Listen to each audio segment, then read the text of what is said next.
Supprimer la version de toi qui t'empêche de réussir. 1. Identifier la version de toi qui sabote ta réussite. La version de toi qui te sabote n'est pas ton ennemi. Elle est la somme de tes peurs, de tes conditionnements, de ton éducation, de tes expériences passées. Elle agit comme un pilote automatique, programmé pour éviter l'inconfort, même si cet inconfort est précisément ce dont tu as besoin pour évoluer. Pour la neutraliser, tu dois la repérer à chaque instant. Quand tu hésites, quand tu repousses, quand tu t'inquiètes, quand tu te compares. Observe ces pensées. Je n'y arriverai pas. Je manque de temps. Je dois être sûr avant de commencer. Observe ces comportements. Perte de temps, distraction, excuses, perfectionnisme. Observe ces réactions émotionnelles. Peur, stress, envie d'abandonner. Donne un nom à cette version. Le moi peureux, le moi passif, l'ancien moi. En faisant cela, tu crées une distance psychologique qui te permet de reprendre le contrôle. Puis réponds à une question déterminante. Si cette version de moi continue de diriger ma vie, où serai-je dans un an? Souvent, la réponse fait peur. Et c'est parfait. La clarté crée l'urgence. Identifier cette version, c'est reconnaître que tu n'es pas prisonnier. Tu es responsable. Et tant que tu peux voir le saboteur en toi, tu peux le dépasser. C'est ton point de départ. 2. Briser les excuses qui te retiennent. Les excuses sont des mensonges confortables que tu racontes pour éviter la douleur de grandir. Elles te donnent une fausse impression de sécurité, mais en réalité, elles t'enchaînent. Pour les détruire, tu dois d'abord les repérer. Je n'ai pas le temps. Je dois être prêt avant de commencer. Je suis trop fatigué. Je ne sais pas comment faire. Ces excuses sont des illusions, pas des faits. Démasque-les en te posant une question simple. Et si ce n'était pas vrai? Que se passerait-il si malgré tout, tu agissais? Souvent, tu découvriras que l'action était possible depuis le début, mais que la peur te faisait préférer l'inaction. Ensuite, remplace chaque excuse par un engagement concret. Par exemple, transforme « je n'ai pas le temps » en « je crée 30 minutes par jour pour avancer ». Convertis « je ne sais pas comment faire » en « je vais apprendre en faisant ». Chaque excuse doit être écrasée par une action simple, immédiate et mesurable. Rappelle-toi que l'excuse est une stratégie de survie, pas de réussite. Elle protège ton ego, mais détruit ton futur. Chaque fois que tu la choisis, tu renforces la version de toi qui stagne. Chaque fois que tu la brises, tu renforces la version de toi qui avance. Décide aujourd'hui que ton futur mérite mieux que tes anciennes justifications. Les excuses ne changent rien. L'action, oui. 3e, reprogrammer ton dialogue interne. Ton dialogue intérieur est la voix la plus puissante de ta vie. Il peut soit t'élever, soit te détruire. Tu dois apprendre à le dominer, pas à le subir. Commence par écouter comment tu te parles dans les moments difficiles. T'encourages-tu ou t'écrases-tu? Si tu parlais à un ami comme tu te parles à toi-même, resterait-il dans ta vie? Ensuite, identifie les croyances limitantes qui se répètent. Je ne suis pas capable. Je ne mérite pas le succès. C'est trop dur pour moi. Ces phrases ne décrivent pas la réalité. Elles décrivent ton conditionnement. Pour les reprogrammer, tu dois affirmer leur contraire, même si tu ne le crois pas encore. Remplace-les par « Je suis capable d'apprendre. Je mérite la réussite que je construis. Je peux gérer la difficulté. » La clé est la répétition. Ton cerveau ne change pas avec une affirmation isolée, mais avec une nouvelle direction répétée chaque jour. Parle-toi comme quelqu'un qui croit en toi. Encourage-toi. Félicite-toi. Donne-toi des ordres clairs. Enfin, aligne ton dialogue interne avec ton identité future. Comment se parle la version de toi qui réussit? avec confiance, fermeté, détermination. Alors adopte ce langage maintenant. Change ta voix, tu changeras ton comportement. Change ton comportement, tu changeras ta vie. 4e, affronter les vérités inconfortables. Le progrès commence là où l'honnêteté devient brutale. Affronter les vérités inconfortables, c'est accepter de regarder ce que tu évites depuis longtemps. Tes faiblesses, tes incohérences, tes dépendances, tes peurs, ta paresse, tes sabotages. Beaucoup cherchent à changer sans se regarder vraiment. Toi, tu vas faire l'inverse. Regarder sans détour. Commence par te poser les questions que tu évites. Qu'est-ce que je fais qui détruit mes résultats? Quel comportement répété ruine mes efforts? Quelle relation m'empêche d'avancer? Quel mensonge sur moi-même ai-je accepté comme vérité? Ensuite, accepte la réalité sans excuse. Ce n'est pas une condamnation, juste un point de départ. Dire la vérité n'est pas se critiquer, c'est se libérer. La vérité fait mal, mais elle fait avancer. Le mensonge rassure, mais il immobilise. La transformation exige de la lucidité.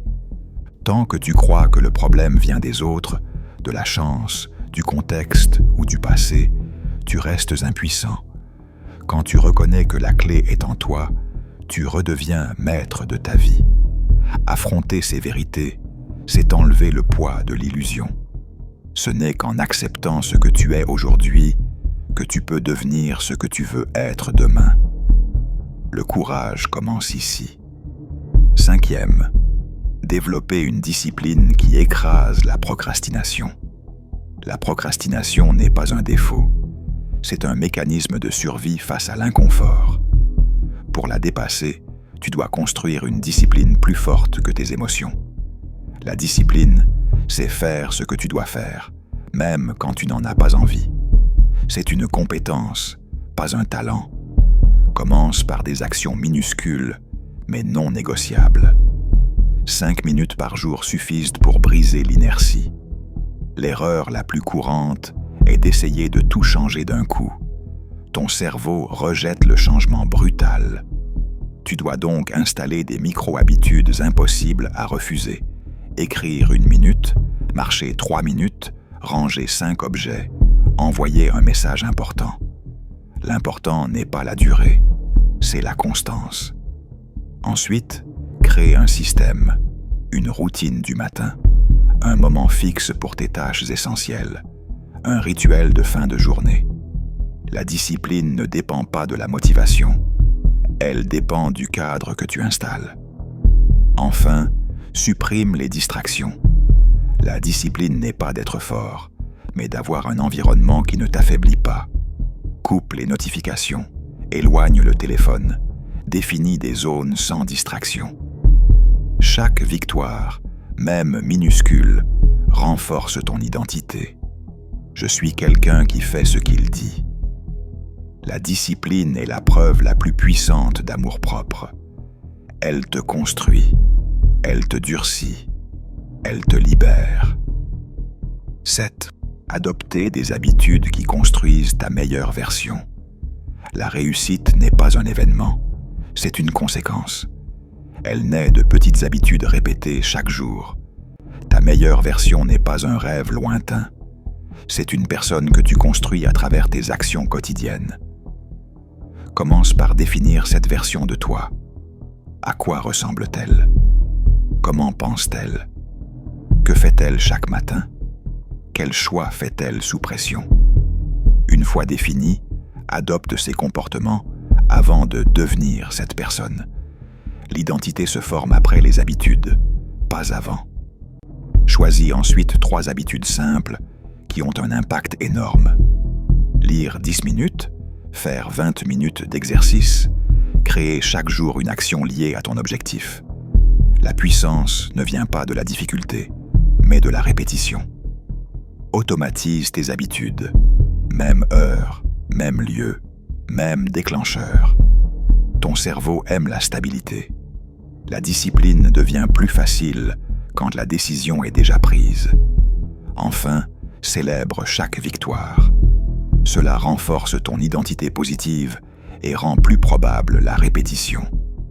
Ne cherche pas la perfection, cherche la continuité.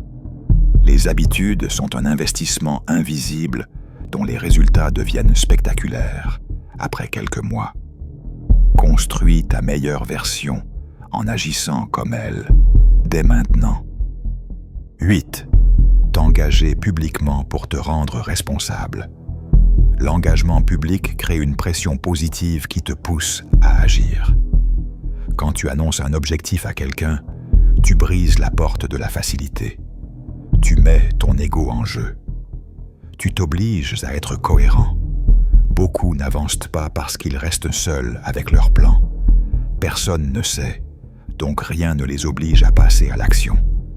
Commence par choisir une personne de confiance ou un groupe. Dis clairement ce que tu veux accomplir et en combien de temps. Sois précis. Plus ton engagement est clair, plus il te responsabilise. Ensuite, définis des points de contrôle. Chaque semaine, fais un suivi. Pas pour être parfait, mais pour être accountable. L'engagement public ne sert pas à impressionner, mais à créer un cadre de pression constructive. Savoir que quelqu'un va demander « Alors, où en es-tu » change la dynamique. Tu ne fonctionnes plus en fonction de tes humeurs, mais de ton engagement. Rejoindre un groupe de personnes qui se soutiennent mutuellement. L'important n'est pas la quantité de gens, c'est l'intensité de ton engagement. L'engagement public te protège de toi-même. Il transforme l'intention en obligation morale. Et parfois, c'est exactement ce qu'il faut pour avancer. 9. Agir même quand tu n'es pas prêt. La plupart des gens attendent le moment parfait pour agir. Ils veulent plus d'informations, plus de compétences, plus de courage.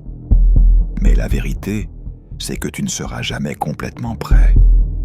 Le succès appartient à ceux qui avancent malgré l'incertitude. Agir sans être prêt, c'est accepter l'imperfection. C'est comprendre que la clarté vient avec l'action, pas avant. Chaque pas que tu fais te donne une nouvelle perspective. Chaque erreur te donne une nouvelle compétence. Chaque essai te rapproche de la version de toi qui réussit. Pour y arriver, commence petit. N'attends pas de maîtriser quelque chose pour essayer. Lance-toi, teste, ajuste. L'inaction te donne 0 retour. L'action, même maladroite, te donne des données précieuses. Change aussi ta relation à la peur. Ne vois plus la peur comme un stop, mais comme un indicateur. Si ça te fait peur, c'est probablement important. Ne cherche pas à éliminer la peur. Apprends à avancer avec elle.